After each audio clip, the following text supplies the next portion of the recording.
বোলপুরের বাইপাসে নেশামুক্তি কেন্দ্র থেকে এক যুবকের রহস্যজনক মৃত্যুর ঘটনায় ব্যাপক উত্তেজনা ছড়ালো। মৃতের আত্মীয় ও উত্তেজিত জনতা বৃহস্পতিবার নেশামুক্তি সেন্টারে ব্যাপক ভাঙচুর চালায়। সেই খবর পেয়ে ঘটনাস্থলে আসে বোলপুর থানার পুলিশ। আপাতত পরিস্থিতি নিয়ন্ত্রণে রয়েছে। জানা গিয়েছে, ইলামবাজার থানার নাচন সাহা গ্রামের ২৬ বছরের যুবক বিক্রম হাজরা গত ১ মাস ধরে সাহারা নেশামুক্তি কেন্দ্র নামক একটি রিহাব সেন্টারে ভর্তি ছিলেন। বৃহস্পতিবার সকালে তার পরিবারকে জানানো হয় বিক্রম প্রচণ্ডভাবে অসুস্থ, তাই তাকে বোলপুর প্রাথমিক স্বাস্থ্য কেন্দ্রে ভর্তি করা হয়েছে। পরিবারের সদস্যরা হাসপাতালে এসে বিক্রমের মৃতদেহ দেখতে পান। তারপরেই তারা হাসপাতাল চত্বরে ক্ষোভে ফেটে পড়েন। তাদের অভিযোগ, নেশামুক্তি কেন্দ্রেই তাদের বাড়ির ছেলেকে পিটিয়ে মেরে ফেলা হয়েছে। কোনো দিক থেকে স্থানীয় সূত্রে জানা গিয়েছে, এদিন ওই যুবককে বাইপাস সংলগ্ন এলাকার মাঠের মধ্যে পড়ে থাকতে দেখেন অনেকে। তারপরেই তাকে উদ্ধার করে নিয়ে যাওয়া হয়। বোলপুর সহ সর্বত্রই ব্যাঙের ছাতার মতো নানাচে কানাচে গজিয়ে উঠেছে নেশা মুক্তি কেন্দ্র, কিন্তু সেগুলির বৈধতা কতটা সেই বিষয়ে সঠিক কোনো তথ্য নেই কারোর কাছে। যদিও এই নেশা মুক্তি কেন্দ্রের পরিচালনার দায়িত্বে যারা রয়েছেন বা কর্তৃপক্ষের কাউকেই খুঁজে পাওয়া যায়নি।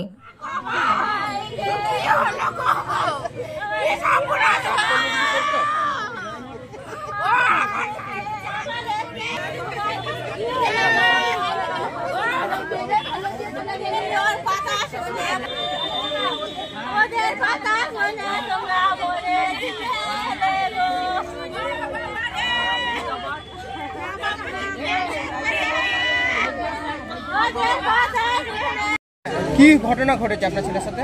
ঘটনা বলতে সেন্টার দিয়ে দেওয়া হয়েছিল। সেন্টার দিয়ে আগে ফোন করতো, ভালো হয়েছে, খবর নিতাম, মাঝে মাঝে খবর নিতাম, ভালো আছে ঠিক আছে। আজ সকালে ফোন করলে যে কাকু বিক্রমের শরীর খারাপ, বোলপুর হাসপাতালে দিয়েছি, ঠিক আছে।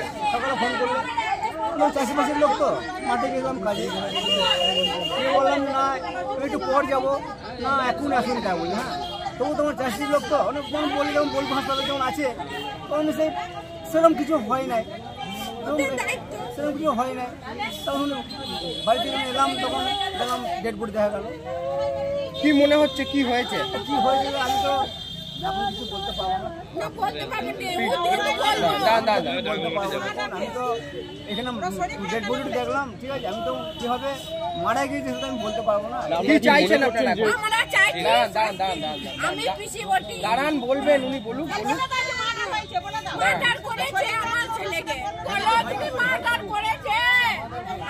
আপনার নাম?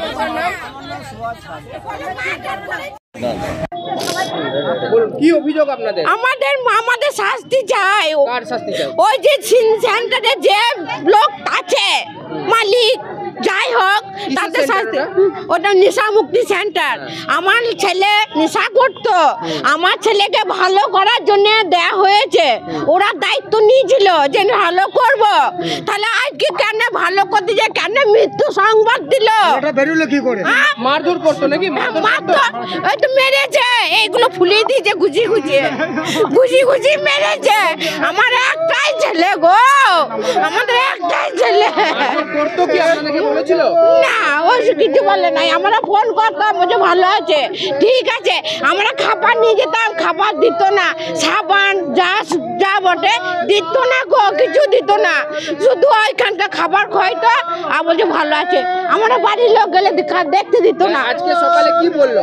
আজকে বলেছে বিক্রম শরীর খারাপ, হসপিটালে ভর্তি করেছি, মৃত্যু খবর দেয় নাই। তারপরে আপনারা এসে কি দেখলেন? আমরা মৃত্যু দেখলাম, ডেড বডি দেখলাম, এসে ডেড বডি দেখলাম। এবার আপনারা যাই হোক করুন, আমরা গরিব মানুষ। কি অভিযোগ? কি মেরে দিয়েছে? ওরা মেরে দিয়েছে। আমি ভালো ছেলে পাঠিয়েছি, তাহলে ওরা মারে দিতে কি করেছে? ওরাই মেরেছে। নেশা মুক্তির লোকে মরেছে, নেশা মুক্তির লোকে। আপনার নাম? আমার নাম বাসন্তী হাজরা। আমি পিসিমা। জমি, বাড়ি বা ফ্ল্যাট বিক্রি করতে চান কিন্তু সঠিক ক্রেতা পাচ্ছেন না? দালালদের হাতে পড়ে সময় আর টাকা নষ্ট করছেন? স্টপ, সময় বদলেছে। বীরভূম টাইমস নিয়ে এসেছে আপনার জমি, বাড়ি বা ফ্ল্যাট বিক্রির সহজ ও দ্রুত উপায়। আমাদের মাধ্যমে আপনার বিজ্ঞাপন পৌঁছে যাবে শুধু রামপুরহাট বা বীরভূমের নয়, সারা দেশের সম্ভাব্য ক্রেতাদের কাছে।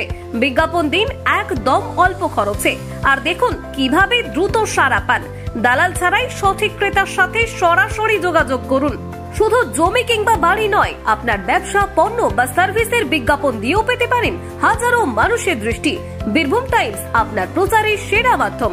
আজই যোগাযোগ করুন 9153893545 অথবা 9434113040 নম্বরে। বীরভূম টাইমস, কাজী সহজ সমাধান আপনার সাফল্যের সাথী।